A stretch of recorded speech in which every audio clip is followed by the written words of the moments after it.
जय सद्गुरु महाराज की जय। श्री पूज्य श्री श्री अम्मावक जय। सप्तसागर पर्यंतम तीर्थ स्नान फलम यथा गुरुपादोदक बिंदो सहस्रांशेन तत्फलम। राधे कृष्ण। லோகத்துல புண்ணியமான தீர்த்தங்களில் தீர்த்தமாடுறது மிகவும் விசேஷம். நம்முடைய சனாதனமான தர்மம் இதைத்தான் சொல்றது. புண்ணியமான தீர்த்தங்கள் அப்படின்னு சொன்னா எந்த தீர்த்தங்களுடைய மகிமையினாலே ஜனங்களுடைய பாவமானது நாசமாகுமோ அவைகளை புண்ணிய தீர்த்தங்கள் அப்படின்னு சொல்லு. ஆனா சாதாரணமா குதர்க்கமா கேட்கலாம், அந்த தீர்த்தங்கள் எல்லாம் பாவங்களை எப்படி போக்குகின்றது, நாங்க எப்படி நம்புறது அப்படின்னு கேட்கலாம். பக்தியினாலையும் வினயத்தினாலையும் ஸ்ரத்தையினாலையும் விசுவாசத்தினால் மட்டுமே இந்த உண்மையை உணர முடியும். லோகத்துல எத்தனையோ பெரியவர்கள் அற்புதமான தீர்த்தங்களுடைய மகிமையை பல்வேறு விதமான காலகட்டங்களில் நிரூபணம் செய்திருக்கிறார்கள். நம்முடைய சனாதனமான பாரத தேசத்தில் சுவாமி ராமானுஜர், கிருஷ்ண சைத்தன்யம் மகாபிரபு போன்ற பெரியவர்கள் எல்லோரும் கூட ஒவ்வொரு காலகட்டத்தில் ஒவ்வொரு தீர்த்தங்களுடைய மகிமையை ரொம்ப அழகா நிரூபணம் செய்திருக்கிறார்கள். அந்த தீர்த்தங்கள்ல ஸ்நானம் செய்கிற பலன் ஏதோ ரொம்ப விசேஷம்னு சொல்றான். ஆனாலும் அந்த தீர்த்தங்களை காட்டிலும் இன்னும் ஒன்று விசேஷமா இருக்கு. அது என்னடா அப்படின்னு கேட்டா, குருவுடைய பாத தீர்த்தத்துடைய பலம். அது கங்கையில இருக்கிற ஜலம், கங்காஜலம் இருக்கின்றது. அந்த கங்காஜலம் அவ்வளவு பரிசுத்தமானது. வெளிநாட்டவர்கள் கூட பல்வேறு சந்தர்ப்பங்களில் நம்முடைய கங்காஜலத்தை ஆராய்ச்சி சென்று பார்த்துட்டு இது ரொம்ப விசேஷமாக இருக்கின்றது, இதில் கிருமிநாசினி இருக்கு, இதுல ஒரு சிட்டிக்கு மேல கிருமிகள் தங்க முடியாதுன்னு சொல்றான். அவ்வளவு சிரேஷ்டம் நம்முடைய கங்காஜலம். அதனாலதான் நம்முடைய சனாதனமான தர்மத்தில் ஒவ்வொரு வீட்டிலையும் பார்த்தா ஒரு சின்ன செப்பு சொம்புக்குள்ளே கங்காஜலத்தை அடைச்சி வச்சிருப்போம். யாரோ எப்பொழுதோ கங்கைக்கு போகும்போது ஜலத்தை கொண்டு வந்து ஆற்றுல வச்சிருப்பா. பல வருஷங்கள் ஆன பிறகு கூட அந்த கங்காஜலத்துல ஒரு புழுவோ பூச்சியோ காண கிடைக்காது. முக்காவாசி பார்த்தோம்னா யாருக்காவது மரணம் சம்பவிக்கிற சமயத்தை மட்டும் இந்த கங்காஜலத்தை கொஞ்சோண்டு வாயில விடுவா. எத்தனையோ வருஷங்கள் ஆன பிறகு கூட இந்த கங்காஜலத்துடைய தன்மை மாறாம இருக்கு. அவ்வளவு விசேஷம் இந்த கங்காஜலம்.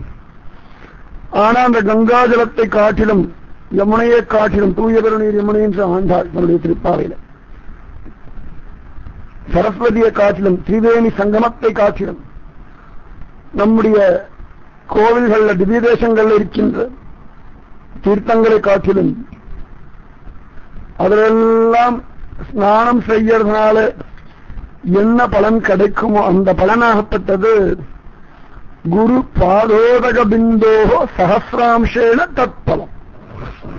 குருவுடைய பாத தீர்த்தத்துடைய ஒரே ஒரு துளியை எடுத்து அந்த துளியை 1000 பங்கு பண்ணி அதிலேருந்து ஒரு பங்கு எடுத்தோம்னா அதுலயே இந்த பலன் கிடைச்சுடுறான். என்ன ஆச்சரியம் பார்த்துக்கோங்க. 7 கடல்கள் வரை உள்ள தீர்த்தங்களில் ஸ்நானம் செய்தனால் உண்டான பயன் எதுவோ அந்த பயனாகப்பட்டது குருவினுடைய பாத தீர்த்தத்தின் ஒரு துளியின் 1000ல் ஒரு பங்கினாலே கிடைச்சுடுறான். அத்தனை விசேஷம் குருவுடைய திருவடி அலம்பின தீர்த்தம், குருபாத தீர்த்தம். அதை பாக்கியவான்கள் மட்டுமே உணர்கின்றார்கள். மற்றவர்களுக்கு இந்த பாக்கியம் புரிவது கிடையாது.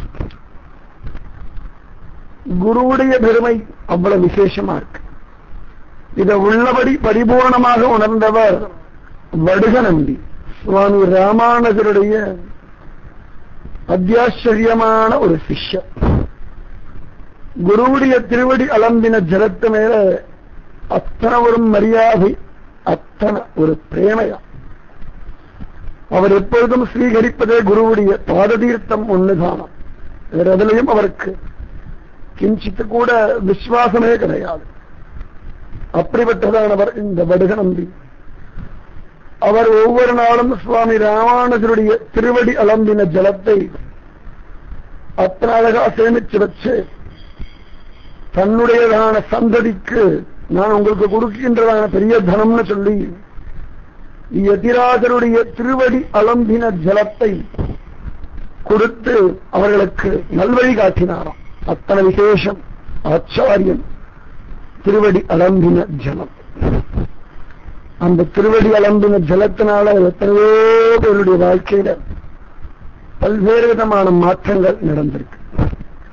சுவாமி ராமானுஜருடைய சிஷ்யர்களிலேயே லக்ஷ்மி அம்மாள் அப்படின்னு ஒரு சிஷ்யை இருந்தார். மிகவும் ஏழ்மையான நிலையில இருந்த ஒரு சிஷ்ய தம்பதிகள். லக்ஷ்மி அம்மாள் வரதாச்சாரியார் பேர். ஒரு சந்தர்ப்பத்திலே சுவாமி ராமானுஜர் அவர்களுடைய கிரகத்துக்கு எழுந்திருந்தார். அவர்கள் நித்தியம் உஞ்சவருத்தி செஞ்சு ஆகாரம் சாப்பிடும்படியாக இருக்கிற ஒரு நிலைமை. அன்னைக்கு உஞ்சவருத்தி எடுக்க போவார் வரதாச்சாரியார். அன்னைக்கு என்ன கிடைக்கிறதோ அதை கொண்டு வந்து ஆகாரம் சாப்பிட்டு அதை கொண்டு காலம் கடத்தும்படியான ஒரு தம்பதிகள்.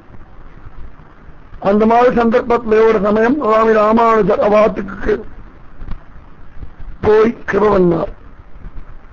உடனே இந்த லட்சுமி அம்மாள் பார்த்தா எப்படியாவது ஆச்சாரியனுக்கு தலிகை அமுது செய்யணுமே, அவருக்கு ஆகாரம் கொடுக்கணுமே ஆசைப்பட்டார். ஆத்துல குந்துமணி அரிசி கூட கிடையாது. அந்த சமயத்துல தன்னுடைய தேகத்து மேல ஆசை வச்சதான ஒரு மளிகை கடைக்காரத்துல சென்று, அப்பா இன்று ராத்திரி உமக்கு இந்த தேகம் கிடைக்கும், என் குருவானவர் என் ஆத்துக்கு வந்திருக்கார், அவரோட நிறைய சிஷ்யர்களும் வந்திருக்கான், அவளுக்கு வேண்டியதான தலிகை பிரசாதம் நான் செய்யணும், அதற்கு வேண்டியதான மளிகை சாமான்களை நீ கொடுக்கணும்னு சொல்ல அவனும் கொடுத்தான். லக்ஷ்மி அம்மாளும் வாங்கிட்டு வந்தான். அண்ணா தலிகை எல்லாம் அம்சம் வந்தான். எதிராஜரும் மிக உகப்போடு ஏற்றுக்கொண்டார். வரதாச்சாரியார் உஞ்சவிருத்திக்கு போயிட்டு வந்தார். கிரகத்துல ஆச்சாரனுடைய சாநித்தியம் தெரியறதேன்னு வந்து பார்த்தார். தன் கண்களை தானே நம்ப முடியலை. ஆச்சாரனுடைய திருமேனி சௌந்தரியமும் அந்த காம்பீரியமும் அந்த ராமானுஜருடைய வேதத்வனிமா கொடுக்கும்படியான ஒரு சப்தமும் கேட்டு மயங்கினார். வந்தவுடனேயே லட்சுமி அம்மாள் தன் ஆத்துக்காரிடத்து எல்லா விஷயங்களையும் சொன்னாள். உடனே அவர் பரம சந்தோஷப்பட்டார். ஆகா, உன்னை அடைந்த நான் பாக்கியவான் அப்படின்னு சொன்னார். ராத்திரி ஆனது. இவர்கள் 2 பேரும் சுவாமி ராமானுஜர் சாப்பிட்ட பிறகுதான அந்த உச்சிஷ்ட பிரசாதத்தை சாப்பிட்டு கொஞ்சம் பிரசாதத்தையும் எடுத்துண்டு சுவாமி ராமானுஜருடைய திருவடி அலம்பின ஜலத்தையும் எடுத்துண்டு அந்த வைஷ்யன் அந்த மளிகைக்காரன் வீட்டுக்கு போனான். அவன் காத்து கொண்டிருந்தான். வரதாச்சாரியரை பார்த்தவுடன் கொஞ்சம் நடுங்கினான். உடனே அவர் சொன்னார், நீ பயப்படுவதற்கு அவசியம் இல்லை, என் மனைவியை கொண்டு விட்டு நான் வாசலில் காவல் காப்பதற்காகத்தான் இங்கு நின்று கொண்டிருக்கின்றேன். உடனே அவனுக்கு ரொம்ப ஆச்சரியமாக எடுத்து இந்த வரதாச்சாரியர் மனைவி உள்ள அனுப்பினார். 2 பேருமா சேர்ந்து அவனுக்கு இது எங்க ஆச்சாரியனுடைய திருவடி அலம்பின ஜலம், இது பிரசாதம், நீங்க ஸ்வீகரிக்கணும்னு சொல்ல அவனும் சரின்னு ஸ்வீகரிக்க இந்த உடையவருடைய திருவடி அலம்பின ஜலத்துடைய கொஞ்சம் ஹிருதயத்துக்குள்ள நுழைஞ்ச உடனேயே அவன் அந்த கரணம் சுத்தியாயிடுத்து. மனசு முழுக்க தான் செய்ய இருந்ததான பாவகாரியம் தெரிஞ்செடுத்து சுயபச்சாதாமம் வந்துடுத்து. 2 பேர் திருவடிகளிலும் விழுந்தான். மன்னிச்சுடுங்கோ, என்னையும் நல்வழிப்படுத்துங்கோன்னு சொல்ல இவர்கள் அவனை ஆச்சாரனிடத்துல கொண்டு வந்து ஒப்படைக்க சுவாமி ராமானுஜர் அவனையும் தடுத்து பணிகொண்டார். ராமானுஜரம் முன்ன பின்ன அவன் பார்த்தது கூட கிடையாது. ஆனா உடையவருடைய ஸ்ரீபாத தீர்த்தம் மகிமை இத்தனை சிரேஷ்டம். இதற்கு மேலும் குருவுடைய பாத தீர்த்த மகிமையை நான் சொல்லவும் வேண்டுமோ? ராதே கிருஷ்ணா, ராதே கிருஷ்ணா, ராதே கிருஷ்ணா. ஜெய் சத்குரு மகாராஜ் கி ஜெய்.